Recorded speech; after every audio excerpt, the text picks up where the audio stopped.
आज बेटा मैं पॉल साइंस के इस टॉपिक के साथ आया हूँ, उसका नाम है chapter number 2 constitution design. 9th class के स्टूडेंट होने के नाते आपको पता होना चाहिए कि कॉन्स्टिट्यूशन क्या है, यानी कि संविधान क्या है और उसकी बनावट कैसी होती है। तो हालांकि इस चैप्टर की शुरुआत पहले होती है democratic constitution in South Africa से, कि साउथ अफ्रीका का कॉन्स्टिट्यूशन कैसे बना। उसके बाद हम इंडिया के बारे में बात करेंगे, उसके बाद बात करेंगे कि किसी भी कंट्री के लिए कॉन्स्टिट्यूशन की क्या नीड होती है, क्या ज़रूरत होती है। तो democratic constitution in South Africa. South African leader Nelson Mandela of African National Congress fought a long battle against apartheid.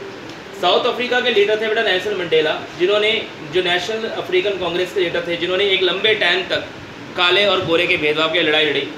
He was imprison for the 28 years.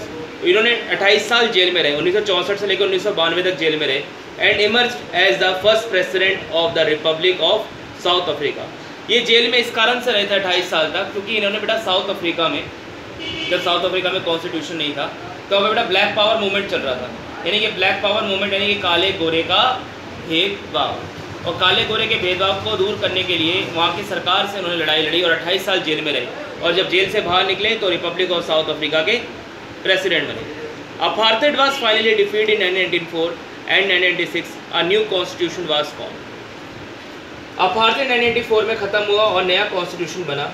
Black leader appeal to fellow black to forgive whites for their atrocities committed while in power and sought cooperation from all the races to form constitution।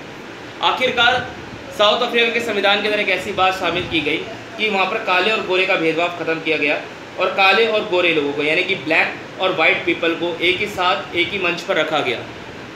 अगला topic आता है why do we need a constitution. आखिरकार हमें संविधान की जरूरत पड़ती ही क्यों है। It generates a degree of trust and coordination that is necessary for different kinds of people live together. ये लोगों के बीच आपसी सामंजस्य को और आपसी अंतर को बना के रखता है। It generates a degree of trust and coordination that is necessary for different kind of people live together. Second, it specify how the government will be constituted, वो will have the power to take decision, कि government को कैसे काम करना है और decision को कैसे लेना है। It lay down limits on the government and tell us what the rights of the citizen are. ये गवर्नमेंट की पावर्स को बताता है, साथ ही साथ सिटीजन्स के राइट्स यानी कि हम आम नागरिकों के अधिकारों को भी बताता है। It express the aspiration of people about creating a good society.